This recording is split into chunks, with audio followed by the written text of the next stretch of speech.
Vamos ler esse texto aqui. Eu vou ler os primeiros versículos até o versículo 13, que é esse primeiro trecho aqui desse texto de Números capítulo 20. Números capítulo 20, do 1 até o 13. Olha só o que a palavra está dizendo aqui para nós. No primeiro mês, toda a comunidade de Israel chegou ao deserto de Zim e ficou em Cádiz. Ali Miriam morreu e foi sepultada. Não havia água para a comunidade e o povo se juntou contra Moisés e contra Arão. Discutiram com Moisés e disseram: quem dera tivéssemos morrido quando os nossos irmãos caíram mortos perante o Senhor. Por que vocês trouxeram a Assembleia do Senhor a este deserto, para que nós e os nossos rebanhos morrêssemos aqui? Por que vocês tiraram do Egito e nos trouxeram para esse lugar terrível? Aqui não há cereal, nem figos, nem uvas, nem romãs, nem água para beber. Moisés e Arão saíram de diante da Assembleia para a entrada da tenda do encontro e se prostraram com o rosto em terra. E a glória do Senhor lhes apareceu. E o Senhor disse a Moisés: pegue a vara e com o seu irmão Arão reúna a comunidade e diante desta fale aquela rocha. E ela verterá água. Vocês tirarão água da rocha para a comunidade e os rebanhos beberem. Então Moisés pegou a vara que estava diante do Senhor, como este lhe havia ordenado. Moisés e Arão reuniram a assembleia em frente da rocha. E Moisés disse: escutem, rebeldes, será que teremos que tirar água desta rocha para dar a vocês? Então Moisés ergueu o braço e bateu na rocha 2 vezes com a vara. E jorrou água, e a comunidade e os rebanhos beberam. O Senhor, porém, disse a Moisés e Arão: como vocês não confiaram em mim, para honrar a minha santidade à vista dos israelitas, vocês não conduzirão esta comunidade para a terra que dou a vocês. Essas foram as águas de Meribá, onde os israelitas discutiram com o Senhor e onde ele manifestou sua santidade entre eles. Até aqui por enquanto. A gente está diante de uma outra situação que o livro de Números está mostrando para nós, mais uma vez, em que essa jornada, essa caminhada entre o Egito e a Terra Prometida, o maior intuito de Deus para com o seu povo é justamente provar o coração. Quando o Senhor, então, percebe que o povo está extremamente obstinado, que o povo realmente está totalmente inclinado ao pecado, à dureza do seu coração, o Senhor, então, entrega esse povo aos seus próprios anseios, seus próprios desejos, a sua própria atitude. E assim, o livro de Números, ele vai mostrando para nós atitudes e consequências dessas atitudes, da demonstração de incredulidade do povo de Israel. E, de novo, vamos lembrar mais uma vez a gente aqui, lembrando que o Egito é justamente essa saída da escravidão, é a libertação que o Senhor faz conosco, quando nós éramos pecadores, e a Terra Prometida é essa nova Jerusalém, a Canaã celestial que a gente tanto almeja através da nossa salvação, através dessa nossa jornada. E esse deserto aqui que nós estamos lendo na palavra, em Números, é o mesmo deserto que nós passamos hoje. O que é o deserto? Falando novamente aqui para nós na aula. É o trajeto entre a saída do Egito e a Terra Prometida. Entre a salvação inicial, o dia que eu aceitei Jesus como Senhor e Salvador, e o dia que Jesus voltar e a igreja for arrebatada. Esse momento do deserto, essa trajetória, essa caminhada que nós temos com Jesus entre a nossa salvação e o dia em que ele vai voltar. Para alguns, isso acontece na idade mais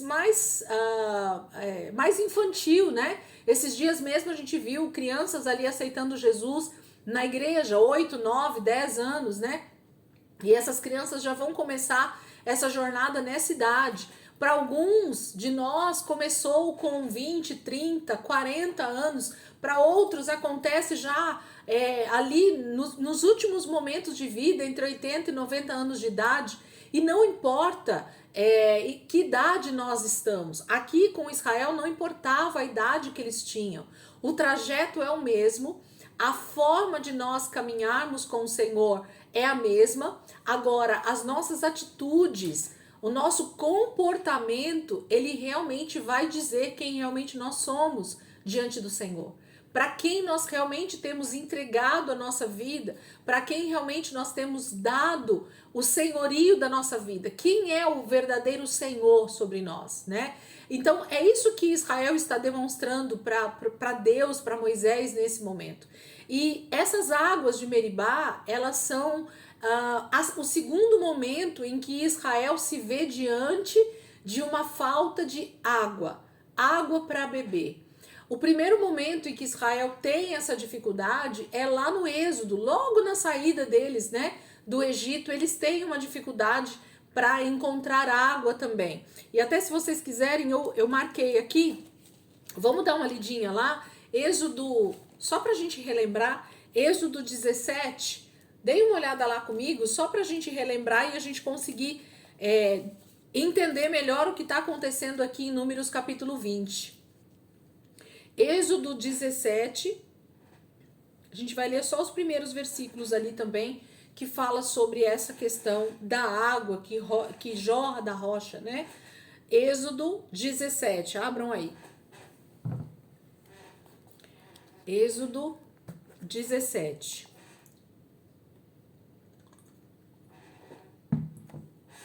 Diz assim o texto: toda a comunidade de Israel partiu do deserto de Sim, andando de um lugar para o outro, conforme a ordem do Senhor. Acamparam em Refidim, mas lá não havia água para beber. Por essa razão, queixaram-se a Moisés e exigiram: dê-nos água para beber. E ele respondeu: por que se queixam a mim? Por que põe o Senhor à prova? Mas o povo estava sedento e reclamou a Moisés: por que você nos tirou do Egito? Foi para matar de sede a nós, aos nossos filhos e aos nossos rebanhos? Então Moisés clamou ao Senhor: que farei com este povo? Estão a ponto de apedrejar-me. E respondeu-lhe o Senhor: passe à frente do povo, leve com você algumas das autoridades de Israel, tenha na mão a vara com a qual você feriu o Nilo e vá adiante. Eu estarei à sua espera no alto da rocha do Monte Horebe. Bata na rocha e dela sairá água para o povo beber. Assim fez Moisés à vista das autoridades de Israel. Então, Êxodo 17 é um momento em que todo esse povo se vê também ali já caminhando no deserto. E se você tiver pego aí o seu mapa, eu queria que você olhasse aí comigo. No capítulo 17 de Êxodo, o povo está caminhando, eles saem do deserto de Sim, que está lá em cima, na saída ali do Egito, quando eles entram nessa região aqui do deserto. Se vocês estiverem com o mapa, vocês vão localizar. Está escrito deserto de Sim, no meio do mapa aqui, ó. Deixa eu marcar aqui minha Bíblia, só para não escapar aqui a leitura. Peraí. Ó. Deixa eu localizar aqui para vocês poderem ver. Ó, dedinho aqui, ó. Deserto de Sim. Eles estão saindo do Egito, da marca inicial, caminharam aqui e aí deserto de Sim.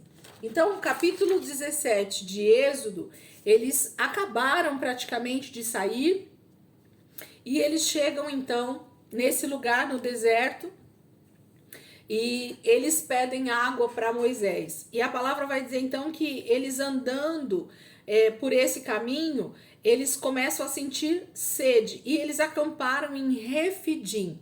Refidim está um pouquinho mais abaixo. Se você olhar aí no mapa, você vai ver que Refidim está quase na ponta do lado esquerdo. Aí está escrito Refidim. E se você olhar do lado do mapa, está escrito Massá e Meribá. Então, o que isso está me dizendo aí, gente? Quem tivesse aí o mapa, depois me avisa, que eu tiro mais cópia e entrego para vocês no domingo na igreja, quando a gente se vê, porque é bacana. Tô vendo aí, dedinho, é isso mesmo. Vou levar para vocês que, ó, é show de bola ter o mapa na mão. Quem não tiver, me avisa que é top, porque fica melhor para a gente visualizar. O que está acontecendo com Israel? Muito provavelmente, eles estão já nesse espiral de darem voltas do deserto. Por quê? Porque se eles não tivessem pecado contra o Senhor, e eles não tivessem, então, sob um juramento do Senhor de que eles permaneceriam mais 40 anos no deserto, eles não estariam nessa posição que eles estão hoje. Que provavelmente eles estão no mesmo lugar, praticamente, que eles estiveram em Êxodo 17. Quando você olha para o mapa, por isso que eu falei para vocês darem uma olhadinha no mapa, vocês iam ver que Massá e Meribá é praticamente o mesmo lugar que eles passaram essa primeira situação aqui em Êxodo 17. Então a probabilidade de Israel estar exatamente no mesmo ponto em que eles estavam há anos atrás, um ano e pouco atrás, é muito provável. E a situação ela se repete então, porque o povo começa a clamar a Moisés por água em Êxodo 17. Moisés vai para o Senhor, pergunta para ele o que ele deve fazer com esse povo. E o Senhor dá instrução para Moisés em Êxodo 17. E a instrução que o Senhor dá é, versículo 5, passe à frente do povo, leve com você algumas das autoridades de Israel e tenha na mão a vara com a qual você feriu o Nilo. Então aqui a vara que Moisés deveria ter na sua mão para ferir a rocha era a mesma vara que ele usou para ferir o Nilo, o rio lá no Egito que se tornou em sangue. Então era a vara que Moisés usava na sua mão, a vara em que o Senhor colocou uma unção de autoridade para que através dessa vara, desse cajado, Moisés pudesse demonstrar o poder de Deus.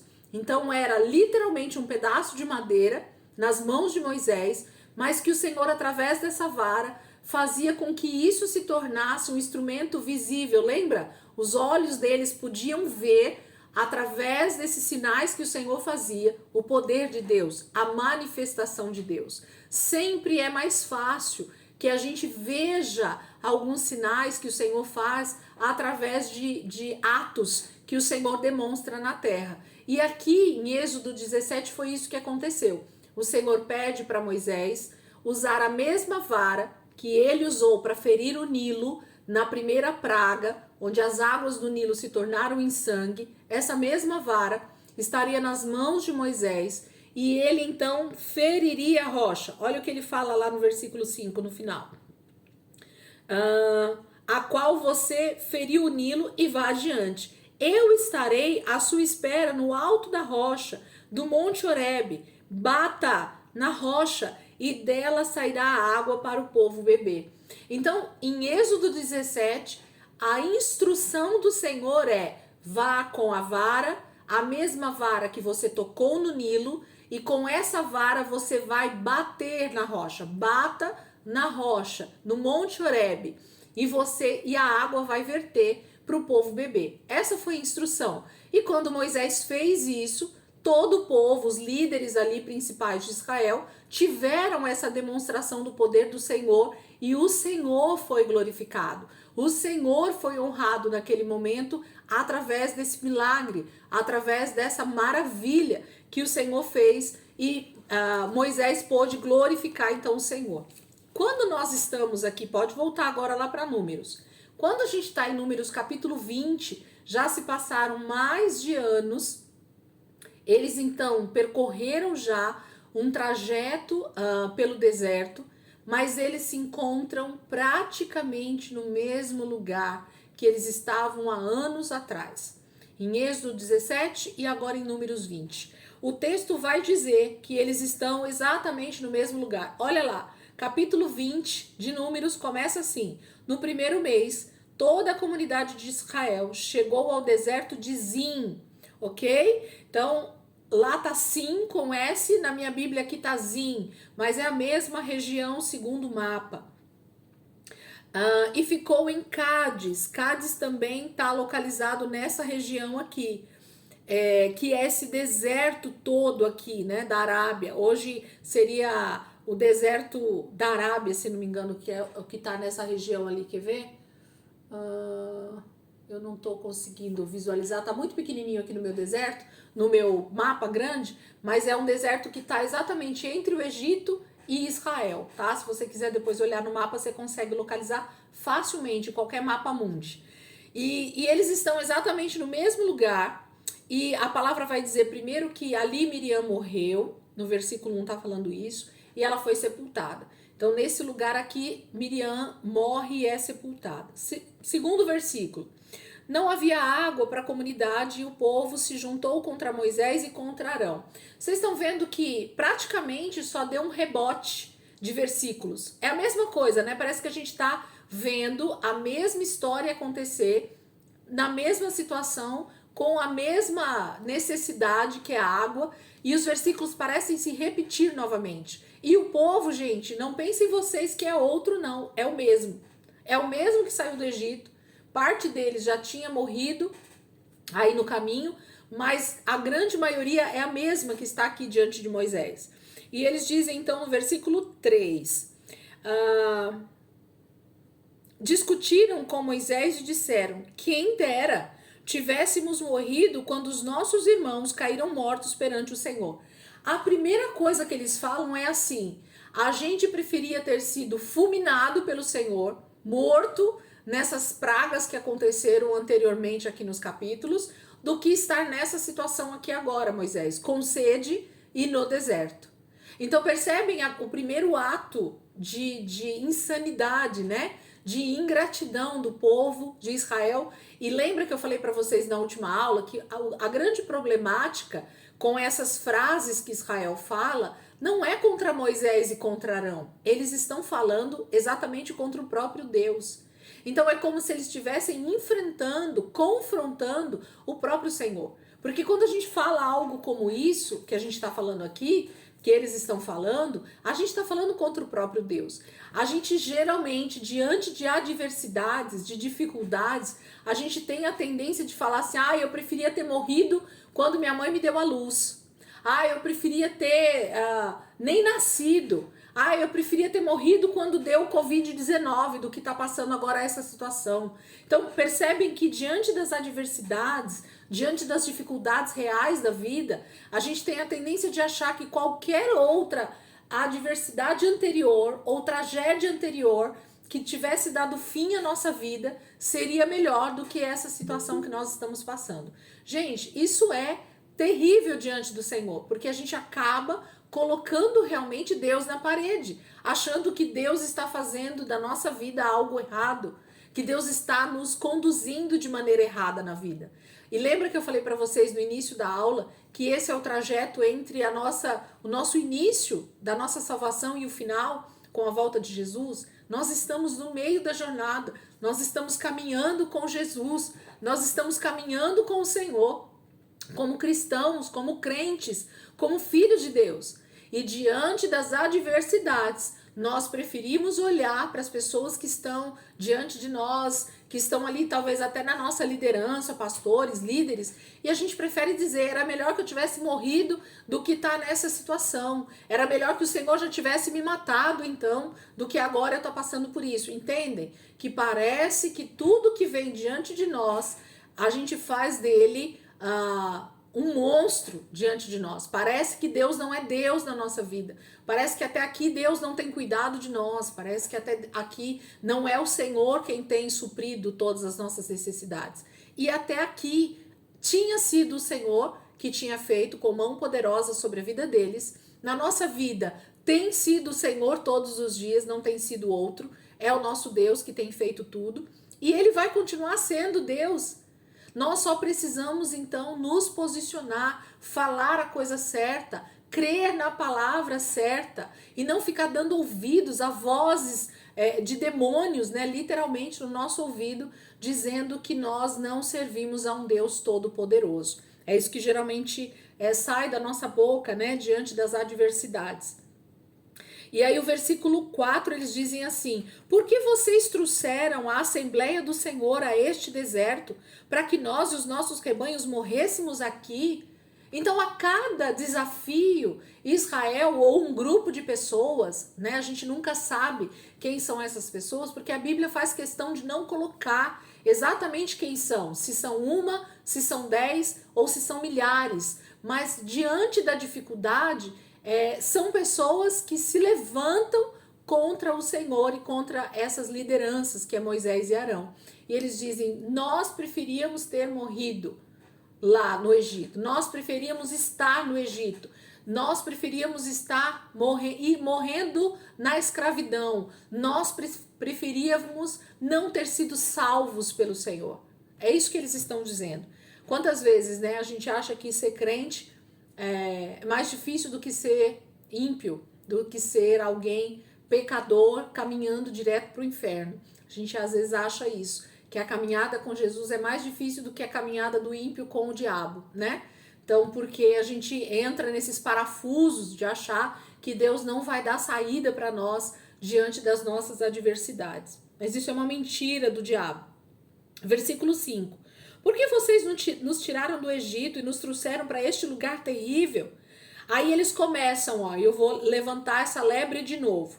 Aqui não há cereal, nem figos, nem uvas, nem romãs e nem água para beber. Olha o que eles estão falando de novo, levanta a situação de comida. Lembra quando nós falamos que eles pedem lá as codornizes, que eles pedem carne para comer, porque eles falam que no Egito era melhor? Quando nós estávamos perdidos como pecadores, sem o Senhor, a gente acha que a gente tem muito mais prazeres na vida do que quando a gente está andando com o Senhor e que as adversidades, as dificuldades aparecem diante de nós. A gente tem a tendência de achar que quando a gente não era do Senhor, era mais fácil ou era mais gostoso passar por situações da vida, porque pelo menos nós tínhamos algum tipo de diversão, de suprimento. Parece que a gente passava dificuldade, mas a dificuldade era mais gostosa, porque tinha o pecado, e era mesmo, entendeu? Porque a gente podia fazer o que a gente quisesse da nossa vida, porque diante de uma dificuldade, muitas vezes uma mulher ela ia lá e se prostituía. Diante de uma adversidade, um homem ia lá e bebia até cair. Entende o que eu tô querendo dizer? Parece que com o pecado a gente consegue mascarar as nossas adversidades e parece que o mundo fica melhor, o pecado fica melhor do que quando a gente está com Jesus e as dificuldades que vêm na nossa vida, que às vezes e muitas vezes tem a ver com os nossos erros do passado, com as consequências de pecado que nós cometemos e elas existem na nossa vida, a conta ela chega em algum momento, o boleto vai ter que ser pago, né? E então a gente acha que ficar no pecado, pelo menos eu não tenho que pagar essa conta. E é isso que Israel está fazendo aqui. Eles estão dizendo que no Egito eles tinham tudo que eles precisavam, não faltava nada, mas faltava tudo, que era a salvação. Entende? Faltava tudo que era a salvação. Eles estavam caminhando direto para o inferno, igual nós. Estávamos, antes de sermos libertos por Jesus, caminhando rumo ao inferno, a realmente a separação eterna de Deus. Então, o Senhor nos alcançou e essas adversidades da vida, elas não são nada diante da salvação que nos aguarda, diante do lugar que Deus tem preparado para nós. Essa precisa ser a esperança de todo cristão e essa deveria ter sido a esperança de Israel diante dessas adversidades e não levantar essas situações, porque isso demonstra o nosso coração. Do que o teu coração está cheio? O que a tua boca tem falado no dia a dia? O que você tem professado, né? O que a gente tem falado diante das situações que acontecem conosco? Quando as situações principalmente difíceis acontecem na nossa vida, como que a gente tem se comportado? Quais são as palavras que têm saído da nossa boca? É isso que vai realmente demonstrar em quem nós temos crido, a quem nós realmente servimos, em quem nós temos confiado. E Israel demonstrava isso rapidamente qualquer situação que vinha, eles já mostravam as garras, eles já mostravam os dentes, como diz os ditados aí, né? Rapidamente eles mostravam o que estava dentro do coração deles. Versículo 8, 6, né? Perdão. Meu óculos tá ruim, gente. Eu tô enxergando os versículos tudo atrapalhado. Moisés e Arão saíram de diante da assembleia para a entrada da tenda do encontro e se prostraram com o rosto em terra, e a glória do Senhor lhes apareceu. E o Senhor disse a Moisés: pegue a vara. Olha lá agora o contraste com o versículo de Êxodo 17. Pegue a vara e com o seu irmão Arão reúna a comunidade e diante desta fale aquela rocha e ela verterá água. Vocês tirarão a água da rocha para a comunidade e os rebanhos beberem. Então agora não era mais para bater na rocha. Eles não estavam mais, Arão e Moisés, subindo para o Horebe. Gente, o que é o Horebe? O que é o Monte Horebe? O Monte Horebe, segundo os arqueólogos, os teólogos, os estudiosos, o Monte Horebe é justamente o mesmo lugar aonde Abraão ia sacrificar Isaac. O Monte Horebe é o monte de Deus, eles chamam, né? O monte onde o Senhor aparece para Moisés na sarça, o lugar onde Abraão subiu para sacrificar Isaac e Isaac não foi sacrificado, o lugar onde Deus então dá os mandamentos ali para Moisés no primeiro momento. Então o Monte Horebe é chamado de um monte de Deus. Esse lugar é um lugar onde Deus já teve vários encontros com vários personagens da palavra no início da jornada aqui da Bíblia, e que fala desse lugar de encontro com Deus, de encontro com a presença de Deus, de sacrifício, de morte, de crucificação, de vários significados que a palavra vai dando para nós. E em Êxodo 17, o Senhor vai mandar Moisés subir para o Monte Horebe, sozinho, inclusive com Arão, só com alguns líderes, e lá no Monte Horebe o Senhor iria fazer com que Moisés ferisse a rocha. A palavra está clara lá em Êxodo 17, ele feriria a rocha. O que é ferir a rocha? Ele ia realmente bater para que a rocha fosse ferida, fosse lascada, vamos dizer assim, houvesse uma ruptura naquela rocha através da vara, e essa vara golpeando aquela rocha é que a rocha seria ferida e verteria a água. Por que que aqui então em Números 20 isso não acontece? Por que que não é da mesma maneira? E por que que justamente Moisés vai fazer do mesmo jeito e Deus vai confrontá-lo nesse texto? Porque nesse momento aqui a diferença é que Deus não precisava mostrar o seu milagre através de alguém sendo ferido, da rocha sendo ferida. A rocha já foi ferida. O Senhor Jesus já foi crucificado por nós. O sacrifício já aconteceu. O milagre da salvação já aconteceu através de Jesus sendo crucificado, ferido por nós, pelas nossas transgressões. Do corpo de Jesus, a palavra vai dizer que verteu sangue e água através de um furo que o soldado faz do lado de Jesus. Então Jesus, ele vai verter essa água viva que sai de dentro dele através da sua crucificação. Porém, depois da crucificação com a ressurreição, ninguém mais precisa ferir a rocha. A rocha é Cristo, nós sabemos disso. Toda vez que no Antigo Testamento a gente tem a referência de rocha, de pedra, né, sendo principalmente saindo água da rocha, água da pedra, e a pedra fez toda a diferença ali naquela situação, tá falando de Cristo, tá falando dessa rocha que é Cristo. Então, num primeiro momento, Deus foi exaltado, Deus foi santificado através de uma atitude de Moisés ferindo a rocha. Da rocha saiu água depois que ela foi ferida. Aqui, Deus precisava ser santificado através simplesmente da fé. através da obediência de Moisés. Aqui está a chave desse texto. Por que que Moisés errou diante do Senhor? Mas Moisés obedeceu, tá ali, ele fez o que Deus mandou. Não, ele não fez o que Deus mandou. E esse texto deixa claro para nós, gente, que a estratégia, anotem isso, gravem isso ou guardem isso no fundo do coração de vocês, para a leitura bíblica de vocês para o resto da vida. Vocês vão perceber em toda a palavra de Deus que Deus nunca dá a mesma estratégia para o seu povo em diversas circunstâncias. A mesma palavra que Deus usou para Moisés em Êxodo 17 não serviu para a mesma situação em Números 20.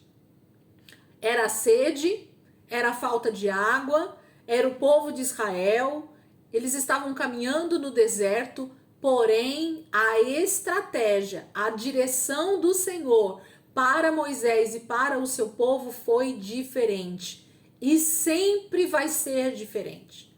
Então o que isso demonstra para mim? Deus dificilmente ou nunca vai usar a mesma estratégia em situações diferentes na minha vida. Por isso que eu preciso depender sempre do Senhor para buscar uma resposta. Porque ontem eu posso ter passado uma situação de enfermidade muito difícil e a estratégia que o Senhor trouxe para minha vida, através de um líder ou a direção direta do Senhor para mim, pode ter sido, sei lá, uma época de jejum. Eu jejuei lá 40 dias para que o Senhor curasse a minha vida, ok? Tô só exemplificando aqui para vocês entenderem. E eu fiz o jejum e fui curado, ok? Foi uma estratégia do Senhor para aquele momento. Hoje eu tô enfermo novamente. Vocês acham que eu simplesmente fazendo um jejum de mais 40 dias eu vou ser curado? Não. Ué, mas não é jejum? Não é para Deus? Deus não falou lá atrás comigo? Sim, mas a estratégia de ontem pode não servir para hoje. E segundo os textos bíblicos, é isso que acontece. E não só com Moisés, a gente vê isso acontecer com outras pessoas. Se você vai lendo a Bíblia, você vai vendo essas situações acontecerem. A situação é a mesma, porém a estratégia que Deus vai utilizar contra o maligno, contra Satanás, contra as artimanhas que Satanás tenta para tirar o povo de Deus da presença de Deus, Deus sempre vai agir de forma diferente. Então, nós precisamos ser extremamente dependentes de uma direção do Senhor em todas as situações, mesmo que elas sejam idênticas, mesmo que elas sejam iguais na nossa vida. Pode se passar um mês, pode se passar um ano, pode se passar 100. A situação é a mesma? Busque o Senhor novamente, pedindo a direção de Deus para ele naquela situação. Foi isso que aconteceu. Moisés ouviu, ele buscou a direção do Senhor no versículo 6. O Senhor apareceu para ele e o Senhor dá a direção para Moisés. Só que a direção não foi igual. Tinha uma vara, mas agora a vara não é a mesma que ele feriu o Nilo. Essa vara que o Senhor está pedindo é a vara que está diante da arca, é a vara que floresceu. Não é mais a vara que ele tocou no Nilo, é a vara que floresceu de Arão, que está lá diante da arca, que a gente viu. E ele fala para eles irem até essa rocha com a comunidade, com todo o povo. Agora não é só a liderança, o povo todo está junto, está caminhando junto. E eles dizem, e o Senhor fala para eles falarem, fala aquela rocha. Agora era para Moisés falar, rocha, nós precisamos de água. Rocha, nós temos sede. E a rocha daria água. Jesus está vivo. Ele não precisa mais ser ferido pelas nossas transgressões. Ele já foi. Ele já foi crucificado. Ele já foi morto. Agora nós precisamos agir em fé, em obediência à palavra.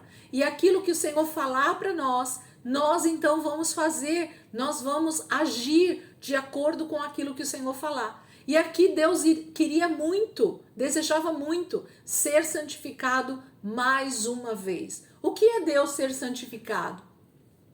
Em algum momento a gente pode trazer um estudo sobre isso, ou falar sobre esse assunto, ou em alguma pregação. Eu quero trazer o versículo que está lá no Pai Nosso, né? Santificado seja o teu nome. Esse versículo, gente, talvez seja o versículo mais desprezado dentro da oração do Pai Nosso. Mas ele é talvez o versículo ou o texto dentro da oração do Pai Nosso mais poderosa que pode existir para nós como filhos de Deus. Porque o que Deus está pedindo, o que Jesus ora ali, para que o nome do Pai seja santificado, é que as nossas atitudes façam com que as pessoas vejam quem é o Pai. Que cada dia mais o nome do Pai seja santificado. É como se Deus, a cada atitude que nós temos, ele fosse cada dia mais visto como alguém realmente santo. Porque nós temos sido santos. De quem vocês são filhos? De Deus. Por que você está dizendo isso, que eu sou filho de Deus? Porque a atitude que você tem é de um Deus santo. E você também tem se santificado. Entendem? Então, Deus desejava ser santificado mais uma vez diante do povo de Israel.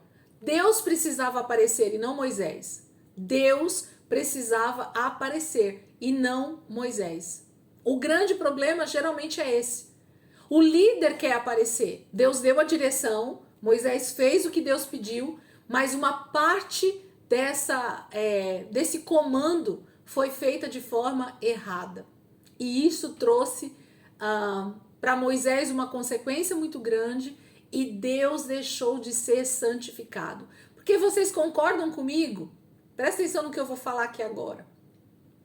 Israel já tinha visto o milagre lá em Êxodo 17, quando eles feriram a rocha, bateu na rocha e a rocha saiu água? Sim ou não? Sim, eles já tinham visto, não já? Então esse milagre já era conhecido de todo Israel? Já tinham visto esse milagre acontecer? Já. Vocês concordam comigo? Se Deus começa a fazer da mesma forma, vocês conseguem entender que Deus deixa de ser glorificado mais uma vez? Porque o milagre começa a se repetir. Sabe assim? Todo mundo foi curado de dor de cabeça no culto. Foi só uma dor de cabeça que Deus curou. Porque todo mundo foi. Porque sempre acontece. Não fica trivial? Não fica, parece que normal? Parece que o milagre já não é mais milagre. Porque agora começa a ser normal. É isso que aconteceu aqui com Moisés. Deus não queria que fosse igual. Ele deveria ser santificado no meio de Israel. Agora não era para bater, era só para falar. O milagre era maior. Não toque na rocha, Moisés. Fale com ela. Você vai dar uma ordem para a rocha. E agora a água vai verter, porque você vai falar com a rocha. Entende? Lá ele não precisou falar. Lá ele precisou bater. Aqui ele só precisava falar. E Deus seria glorificado, santificado na frente de todo Israel. Porque o milagre era diferente, porque o milagre era maior, porque agora Deus estava se movendo no meio do seu povo através de uma forma muito mais sobrenatural. Não toque na rocha, Moisés, fale com ela. Israel ia aprender a falar com a rocha. Israel ia ter experiência de como é falar com a rocha. Olha que tremendo, gente. Porque tocar na rocha, eles já tinham tido essa experiência. Aí ele diz assim, a palavra do Senhor, versículo 9. Então Moisés pegou a vara que estava diante do Senhor, como lhe havia ordenado. Por isso que eu falei que é a vara de Arão, tá? A vara que estava diante do Senhor, a vara que estava lá dentro do tabernáculo, no Santo dos Santos. É essa vara que eles pegaram. Moisés e Arão reuniram a assembleia em frente da rocha e Moisés disse: olha aqui o início da arrogância do líder. Escutem, rebeldes, será que teremos que tirar água desta rocha para dar a vocês? É Moisés que faz alguma coisa, gente? Não. Então Moisés está dizendo assim: nós vamos fazer de novo o que nós já fizemos lá atrás. Nós não demos água para vocês beber? Para todos vocês beberem? Vou fazer de novo. Vocês não são rebeldes? Vou mostrar para vocês como é que faz. Aonde entra, gente, a arrogância no nosso coração, a gente vai cometer besteira diante de Deus. A direção estava dada, o Senhor apareceu, Deus falou com Moisés. Falou, com certeza. O problema foi que Moisés fingiu que não ouviu direito o que Deus falou. E com arrogância, literalmente nesse momento, Moisés passou à frente da direção literal de Deus. E ele falou, eu já sei como fazer. Deus falou que é para fazer com a rocha, eu já sei como é que é esse negócio da rocha. Ele foi lá e bateu. Olha lá. Então Moisés ergueu o braço e bateu na rocha 2 vezes com a vara. Para piorar, ele não bateu só uma, mas ele bateu 2 vezes. Segundo os estudiosos, a galera sempre fala que além dele bater, sabe quando você tá com raiva? Sabe quando você tá com raiva de alguma coisa? Que além de você bater uma, você bate 2. Sabe aquela coisa com ódio, com raiva, né? Você tá realmente irritado com a situação. Ele, além de fazer errado, ele ainda bate 2 vezes. E aí jorrou água. Você sabe por que jorrou água? Porque, na verdade, a rocha, ela sempre deseja dar água para quem tem sede. Sempre. Jesus sempre está disposto. A questão é que, muitas vezes, a nossa atitude de arrogância, a nossa forma de fazer, não traz a santificação para Deus. Entende? Água para nós bebermos sempre vai ter. O problema é que nós, através da nossa atitude, para bebermos água dessa rocha, não tem glorificado a Deus. Entenderam por que Deus deu água? Por que a rocha verteu água? Porque, na verdade, Deus sempre vai nos suprir das nossas necessidades. Deus é Deus, gente. Ele não é outro senão o nosso Deus, o nosso Pai. Foi Ele quem nos tirou do Egito. É Ele quem deseja nos levar a sermos salvos. O problema é a gente. O problema não é Deus. Deus sempre vai vir com o suprimento. Então, a rocha verteu água e a comunidade, os rebanhos beberam. Pensa que tá todo mundo ali diante da igreja. Vou dar um exemplo prático hoje para vocês. Tá todo mundo no culto, certo? O líder lá tem uma direção do Senhor para dar para a igreja. Só que ele tá irritado, porque as ovelhas, a igreja, não está correspondendo às expectativas daquele líder. E aquele líder, então, ali diante da pregação dele, ele dá uma distorcida naquilo que Deus mandou falar, para justamente atacar aqueles membros, atacar aquelas pessoas que estão sendo rebeldes. Deus vai deixar de demonstrar milagres, gente, nesse culto, porque o líder tá nervosinho? O que vocês acham? Não, Deus não vai deixar de operar milagres, porque aquele que está sedento vai beber água, entendem? A grande questão é que eu, que estou muitas vezes na liderança, posso ser punido pelo Senhor justamente porque eu agi de maneira a não glorificá-lo. Eu fiz, mas não fiz o que Deus mandou fazer. Eu fiz do meu jeito. E do meu jeito não vale. Só vale do jeito de Deus. Ok? Então é isso que Deus está fazendo aqui. Versículo 12. O Senhor, porém, disse a Moisés e Arão: como vocês não confiaram em mim para honrar a minha santidade à vista dos israelitas, vocês não conduzirão esta comunidade para a terra que dou a vocês. O que Deus está falando aqui? Moisés, eu falei que era para falar. Eu não falei para você bater. Vocês não confiaram no que eu mandei vocês fazerem. É isso. Vocês acharam que, como da primeira vez tinha dado certo batendo na rocha, vocês acharam que eu tinha esquecido alguma coisa nesse meu comando. Vocês acharam que eu tinha falado que era para falar com a rocha, mas que no lugar de falar era para bater. Entende? Porque lá atrás tinha dado certo batendo. E agora acho que Deus errou na direção dele e mandou falar: não, vamos bater porque quando bate dá certo. É isso. Vocês não confiaram em mim para honrar a minha santidade. Deus tinha mandado falar. Ele ia ser glorificado nesse momento através dessa atitude. Era só para falar com a rocha e ela ia verter água. Um milagre o Senhor faria através de um comando dado pela voz de Moisés. E o povo então entenderia: nós só precisamos falar com a rocha agora. Entendem? Quando aceitamos Jesus como Senhor e Salvador, nós precisamos aprender que Jesus não precisa mais ser crucificado em nosso favor. Ele já foi. Agora nós só precisamos falar com a rocha. E ela vai dar água para nós beber todos os dias, para nós bebermos, perdão, todos os dias. Tem água para nós. Aí o texto termina assim: essas foram as águas de Meribá, onde os israelitas discutiram com o Senhor e onde ele manifestou sua santidade entre eles. Percebem que a discussão, esse versículo, se vocês quiserem grifar na Bíblia de vocês, esse texto vai ser citado lá na frente. Vai ser lembrado, na verdade, por um dos profetas, dizendo que assim como o povo contendeu, em algumas Bíblias está escrito, né, discutiu com o Senhor, é dessa forma que o povo continua fazendo. A gente continua discutindo com Deus, a gente continua contendendo com Deus, como se Deus não soubesse conduzir a gente, como se Deus não fosse Deus na nossa vida, nesse momento que a gente está vivendo. Exatamente como eu falei no início da aula.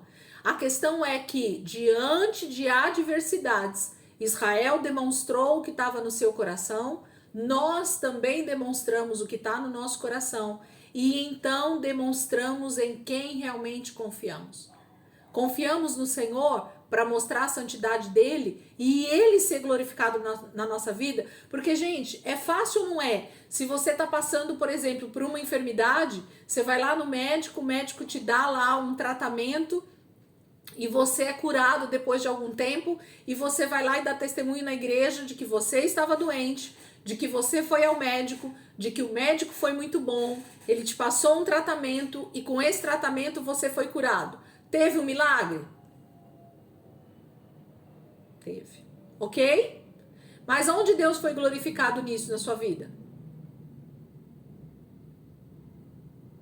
Ok? Lugar nenhum. Agora, se você está enfermo, eu tô dando o exemplo da enfermidade, a gente poderia citar qualquer situação, tá, gente? É a mesma coisa. Só que diante de uma enfermidade, se você realmente busca o Senhor te dá uma direção de por que aquilo tudo está acontecendo na tua vida, e você busca Deus, e Deus te dá uma direção do que fazer, uma estratégia contra o maligno, você faz o que Deus está mandando você fazer, você busca o Senhor, e Deus te cura através de um milagre, Deus é glorificado, sim ou não, gente? Tem diferença? Tem um peso diferente nisso? Para a sua vida de fé e para quem está vendo a sua vida? Então percebe, diante de dificuldades financeiras, se Deus suprir você de forma sobrenatural todos os dias, Deus está sendo glorificado ou não está? Diferente de se você for lá no banco e pedir um empréstimo e o banco te emprestar e você pagar suas contas. Deus foi glorificado se você foi lá e pediu um empréstimo?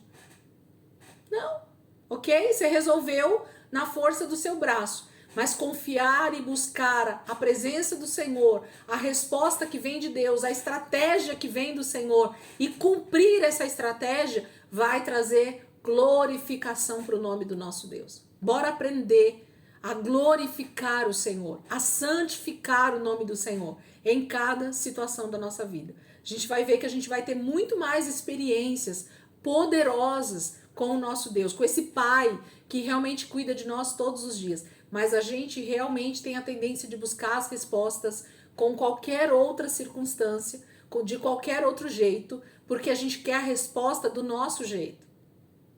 Ok? Bora. Eu vou fechar a aula e a gente volta e já continua aqui no texto. Que agora a gente pula para uma outra situação que vai acontecer. Voltem rapidinho, tá bom?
Cadê a galera?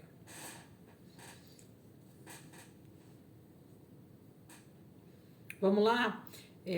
A partir do versículo 14 até o final, a gente vai ler agora. Versículo 14 diz assim: De Cádiz, Moisés enviou mensageiros ao rei de Edom, dizendo: Assim diz o teu irmão Israel. Continuando aí o texto, tá, gente? Versículo 14. De Cádiz, Moisés enviou mensageiros ao rei de Edom, dizendo: Assim diz o teu irmão Israel: Tu sabes de todas as dificuldades que vieram sobre nós. Os nossos antepassados desceram para o Egito e ali vivemos durante muitos anos. Os egípcios, porém, nos maltrataram como também a eles. Mas, quando clamamos ao Senhor, Ele ouviu o nosso clamor, enviou um anjo e nos tirou do Egito. Agora estamos em Cádiz, cidade na fronteira do teu território. Deixa-nos atravessar a terra.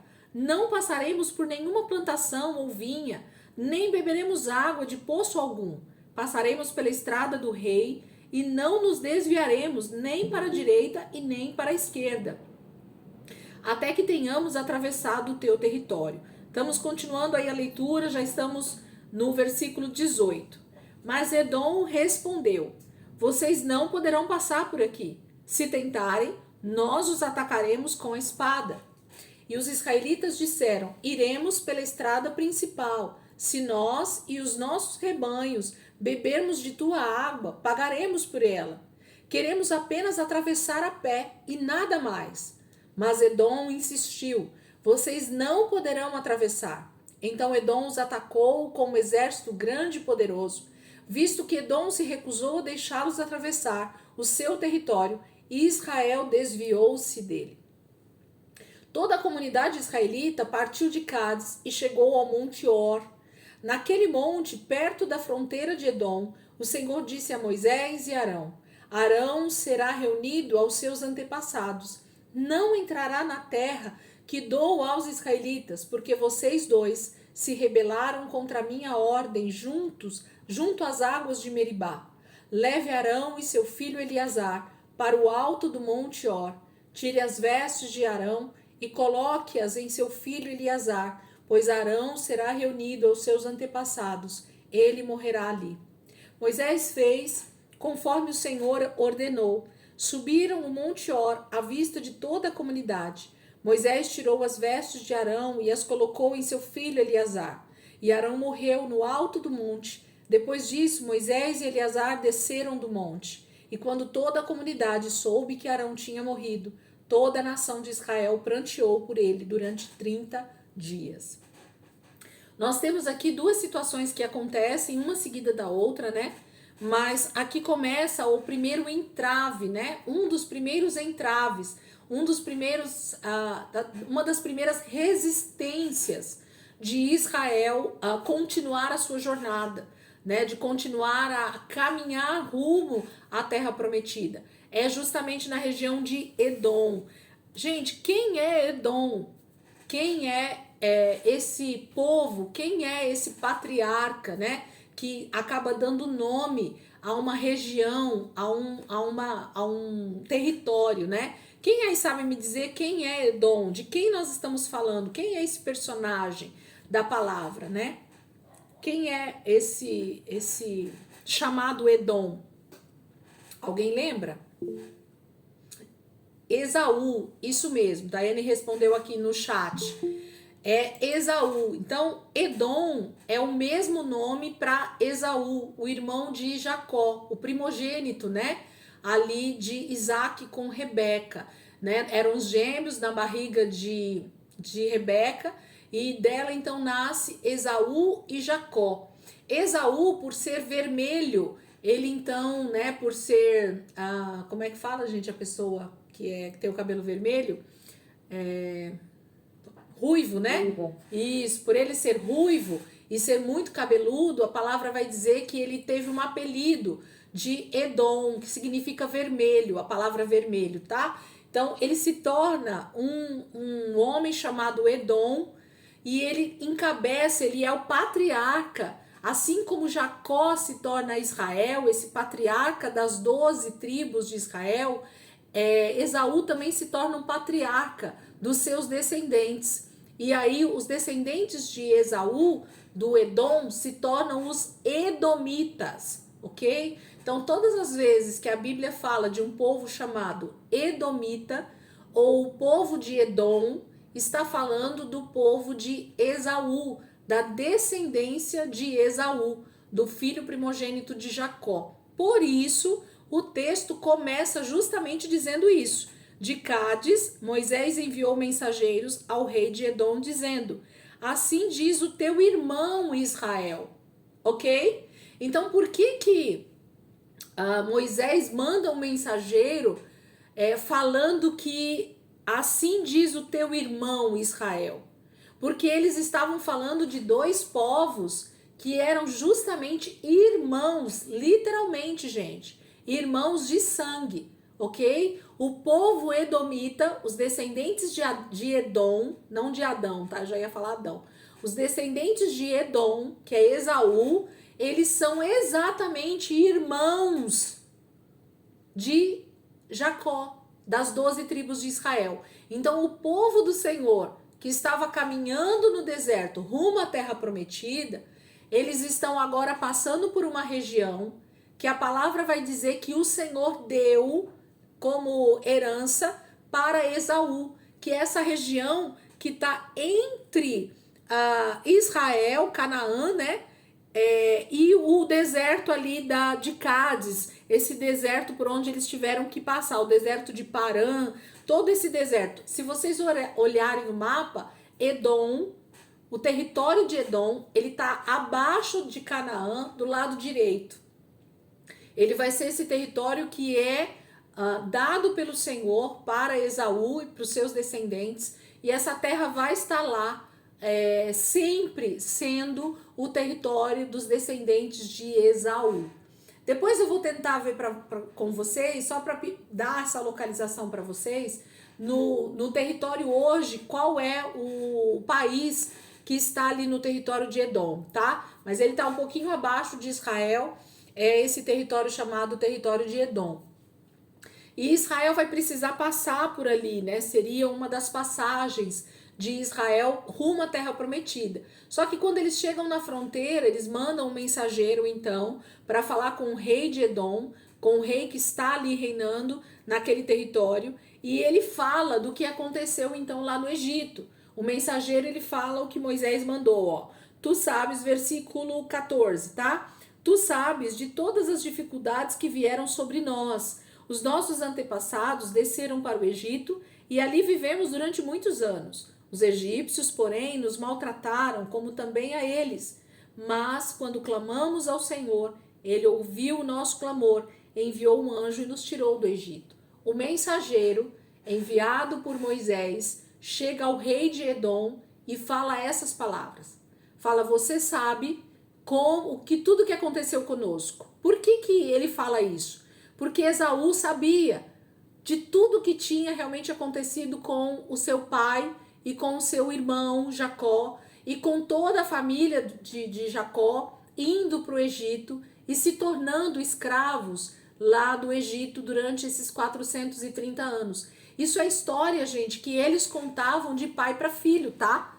Porque nós temos aqui pelo menos 4 gerações depois de Esaú. Eu acredito que até mais de 4 gerações, ok? Porque Esaú já tinha morrido há muito tempo, assim como Jacó já tinha morrido há muito tempo. Essa turma que está falando aqui já não é mais a primeira geração, já não é mais a segunda geração. São gerações que já passaram E tanto os descendentes de Edom, os descendentes de Esaú, como os descendentes de Jacó são outros, mas a história era passada de pai para filho.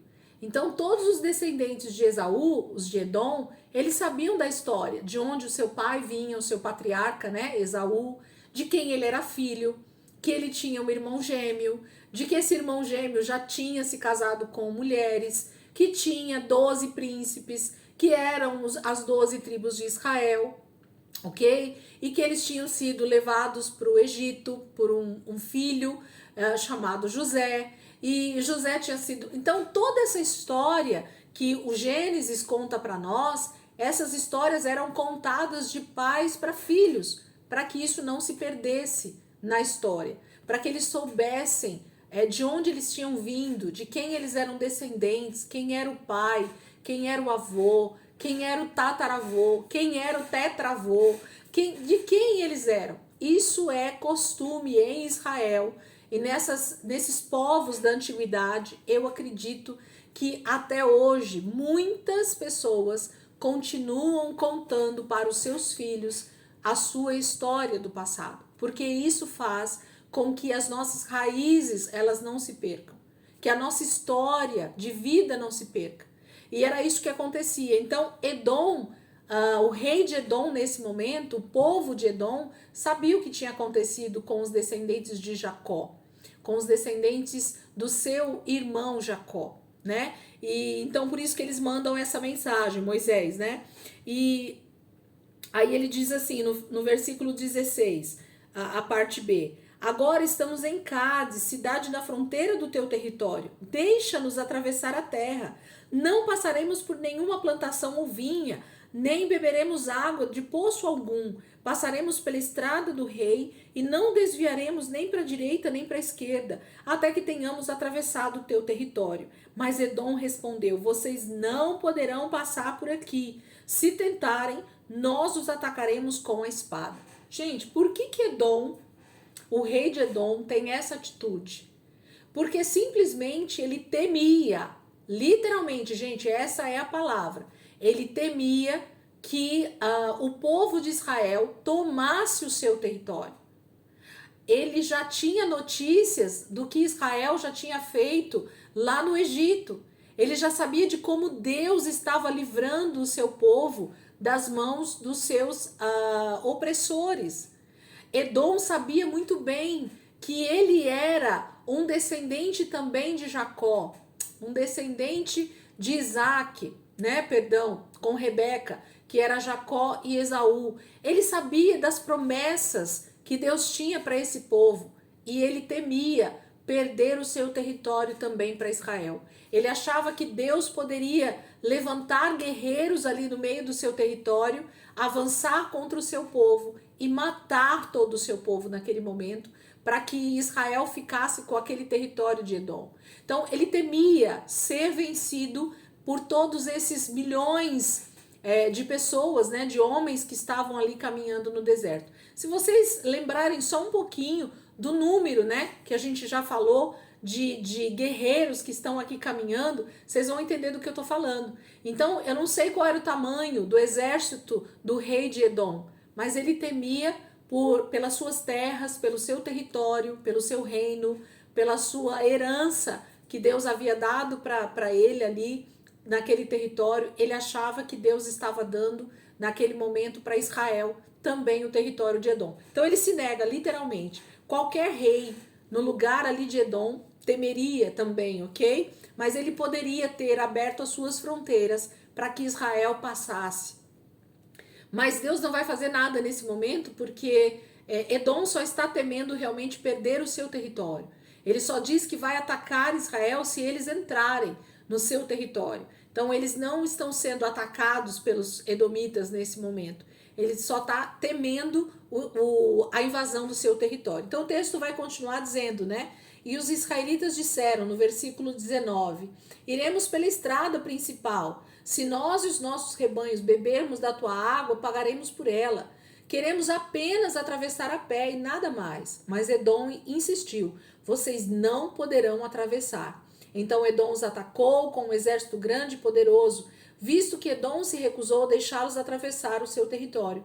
Israel desviou-se dele. Quando a palavra vai falar que atacou, é que ele se posicionou para a guerra, viu, gente? A palavra não vai dizer que houve guerra civil nesse momento entre os edomitas e Israel e os israelitas, ok? Mas ele se posiciona com todo o seu exército para que se Israel invadisse, entrasse para atravessar por ali, que seria o caminho mais perto, eles então seriam atacados à espada e muitos deles poderiam morrer. Mas a palavra vai dizer que Israel se desviou, ok? Deus não queria guerra civil entre o seu próprio povo. Israel e Edom eram irmãos, literalmente. Deus não tem por que criar guerra civil entre o seu próprio povo. Edom também é um descendente de Abraão, ok? Através de Isaac. Mas Deus tem uma promessa com Jacó, com a descendência de Abraão, Isaac e Jacó.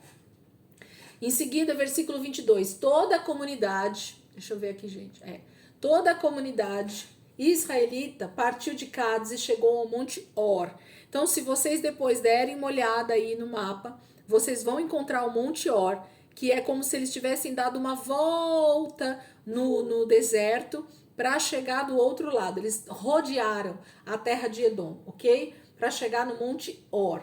Naquele monte, perto da fronteira de Edom, o Senhor disse a Moisés e Arão: Arão será reunido aos seus antepassados. Não entrará na terra que dou aos israelitas, porque vocês dois se rebelaram contra a minha ordem junto às águas de Meribá. Leve Arão e seu filho Eleazar para o alto do monte Or. Tire as vestes de Arão e coloque-as em seu filho Eleazar, pois Arão será reunido aos seus antepassados. Ele morrerá ali. Nesse momento a gente tem a morte de Arão, e é uma morte importante, é uma morte difícil, porque o Senhor fala porque que está reunindo, inclusive, Arão nesse momento aos seus antepassados, né? O Senhor está matando literalmente Arão, né? Recolhendo a sua vida nesse momento, por causa da forma como eles lidaram com a situação que a gente acabou de ler no início do capítulo 20, das águas de Meribá. Como essa desobediência à santificação do nome do Senhor trouxe uma consequência para a vida de Arão, para o sacerdote, né? Para o sacerdote que estava em exercício. Arão já não servia mais naquele momento para ser o sacerdote que conduziria o povo até a terra prometida. Por quê? Havia desobedecido, desonrado o Senhor. O Senhor então iria recolhê-lo, iria matá-lo nesse momento ali naquele lugar, passando o sacerdócio para Eleazar. Eleazar nesse momento então toma o sacerdócio dado pelo próprio Senhor nas mãos dele. O mais interessante aqui, e eu ouvi esses dias inclusive alguém falando sobre isso, alguém que eu falo é um pastor nas redes sociais aí, ele fala exatamente sobre esse texto e me deixou pensativa a respeito disso, porque eu nunca tinha pensado dessa forma sobre essa passagem. Então, calhou da gente estar estudando isso agora e eu posso então compartilhar com vocês isso, porque eu achei bem interessante. A palavra vai dizer que quando o Senhor vai recolher Arão, ele pede, né, para Moisés levar Arão e Eleazar para o Monte Or, para cima do monte, né, para esse monte mais alto que seria ali que o Senhor ia recolher, né, tirar a vida de Arão. Mas para que o Senhor recolhesse a vida de Arão, algo precisava acontecer, que era justamente a transferência sacerdotal, a transferência de sacerdócio. Então Arão iria ser recolhido, morto. Para que isso acontecesse, a unção, a roupa sacerdotal deveria ser tirado de sobre a vida de Arão e colocado agora sobre a vida de Eleazar. E quando então Arão já estava despido da sua roupa de sacerdote, foi que o Senhor o recolheu. O que esse pastor falou que eu achei bem interessante e vale a pena a gente pensar. O Senhor jamais poderia matar Arão vestido de sacerdote. Por quê? Porque aquela roupa, aquela vestimenta era uma uma indumentária. Eu vou usar essa palavra para vocês entenderem que é exatamente isso. Era uma veste de soldado, de alguém que estava com uma armadura dada pelo próprio Senhor contra qualquer dardo inflamado do maligno. Era isso que essas vestes em Arão serviam e vão servir para os outros sacerdotes. É algo que cobre a vida deles espiritualmente, mas é algo que também o próprio Deus revestiu Arão. Então é como se Deus dissesse assim: eu não posso matar Arão enquanto ele estiver revestido com a autoridade e com a santidade que eu dei para eles. Entendem isso que eu tô falando? Como isso faz sentido? Como isso realmente pode ser uma resposta para nós a respeito de por que Deus pede para Moisés tirar a roupa de Arão, transferir para Eleazar, para o filho, para o próximo filho que seria o que ficaria com o sacerdócio, e só depois que ele tira essa roupa, que ele já está com a roupa comum dele, é que o Senhor então toca na vida de Arão e o mata então ali em cima do Monte Or. Para mim fez todo sentido. A morte, gente, ela só tem domínio sobre nós por causa do nosso pecado, sabiam? Vocês sabiam que a gente só morre porque, infelizmente, nós ainda temos a corrupção do pecado sobre nós? Porque o dia que Jesus voltar e nossos corpos forem transformados, a palavra de Deus fala que nós não passaremos pela morte. Aqueles que estiverem vivos na volta de Jesus não sentirão a morte física. Ela não vai acontecer. Por quê? Porque o nosso corpo mortal será revestido de incorruptibilidade. Pegaram essa que eu tô falando aqui para vocês? Arão só poderia morrer se essa incorruptibilidade, que era a roupa sacerdotal, não estivesse sobre a vida dele. A roupa do sacerdote é uma roupa espiritual que o Senhor deu para o sacerdote, onde faz com que ele, diante de Deus, seja imortal. Falei uma heresia e pronto. Tá bom? Só para vocês entenderem. Vocês entenderam o que eu quis dizer? A roupa do sacerdote no Velho Testamento é como se fosse uma armadura aonde o sacerdote não pode ser morto, porque aquilo traz santidade para a vida dele. E Deus só pode matar. Aliás, nós só podemos morrer fisicamente por causa do nosso pecado. Então a roupa precisava sair para Deus matar Arão. Ok? Deu para entender? Certo aí? E assim acontece, né? A palavra vai dizer que a roupa foi transferida, então, né? De Arão para Eleazar. E quando Moisés então desce, né? Versículo 27. Moisés fez conforme o Senhor ordenou, subir o Monte Or à vista de toda a comunidade. Moisés tirou as vestes de Arão e as colocou em seu filho Eleazar. E Arão morreu no alto do monte. Depois disso, Moisés e Eleazar desceram do monte. E quando toda a comunidade soube que Arão tinha morrido, toda a nação de Israel pranteou por ele durante 30 dias. Houve um momento de luto terrível pela vida de Arão, porque até esse momento ele era realmente aquele homem que Deus havia consagrado, separado, desde o momento em que Moisés é chamado, né, para libertar o povo de Israel. A figura de Arão é uma figura de libertador junto com Moisés, ok? Ele é aquele que estava ao lado de Moisés todo o tempo, desde o momento que eles ainda estavam no Egito, falando com o faraó. Até esse momento, Arão está todo o tempo sendo esse braço direito, esse porta-voz, inclusive, de Moisés, em muitos momentos. A palavra vai dizer isso, que Arão vai ser esse porta-voz de Moisés, porque a palavra fala que Moisés tinha dificuldade para falar, né? Então, Arão foi dado como esse ajudante, esse porta-voz, esse braço direito, né, de Moisés durante toda essa jornada. Aqui Moisés perde o seu braço direito, o homem que estava com ele durante todo esse tempo em que eles estão ali saindo do Egito, caminhando pelo deserto até esse momento aqui. Eu imagino que realmente tenha sido um tempo de muito pranto, né, muito realmente lamento ali no meio de Israel, para aqueles que sabiam o que significava a vida desse homem Arão para Israel nesse momento, desde a saída do Egito, tá bom?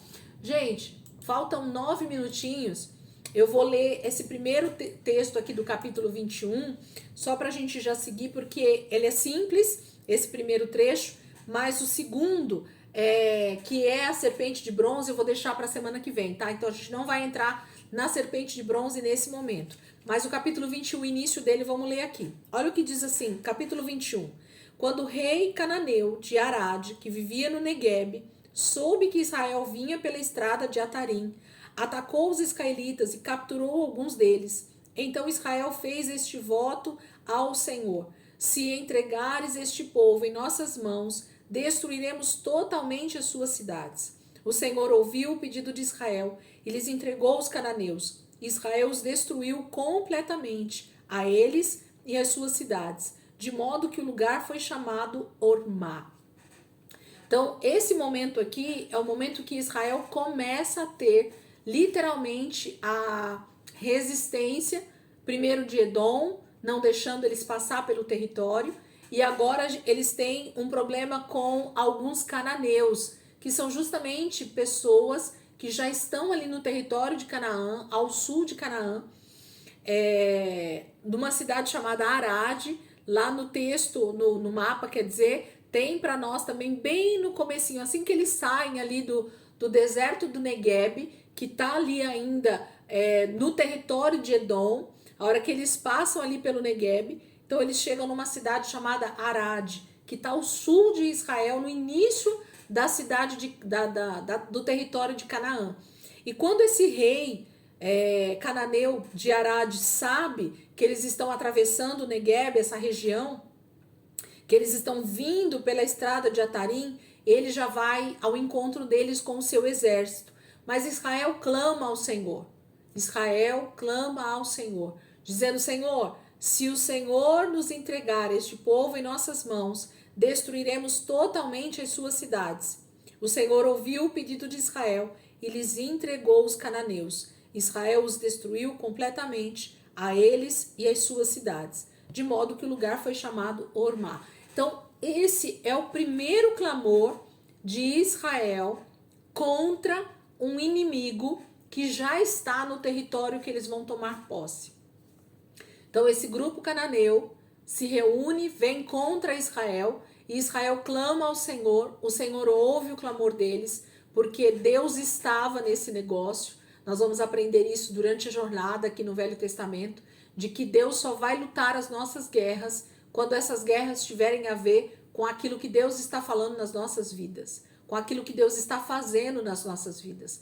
Deus não vai intervir em guerras que nós travamos contra inimigos que não são os inimigos de Deus. Isso aqui depois eu explico num outro momento, porque tem bastante coisas que a gente vai ver nesse sentido. Deus só vai lutar as guerras que essas guerras tiverem a ver com aquilo que Deus está fazendo na nossa vida. Quando você levantar uma guerra que Deus não está nela, você vai ter que guerrear sozinho. Deus não vai intervir, porque Deus não tem nada a ver com guerras que eu crio na minha vida, contra inimigos que eu crio na minha vida, que Deus não está nesse negócio. Então a gente precisa aprender a discernir guerras que nós estamos lutando sozinhos porque nós criamos esses inimigos para nós. E quais são as guerras que nós vamos clamar a Deus e Ele vai ouvir o nosso clamor, porque esses são os inimigos que Deus está realmente desejando destruir das nossas vidas, né? Que tem interrompido aquilo que Deus está fazendo nas nossas vidas. Amém, queridos? Eu queria que alguém orasse aí por nós, pode ser? Alguém quer levantar aí esse clamor? Alguém que está aí podendo, com a câmera, quer, Dai, fazer aí? Pode ser? Você está com a câmera aberta?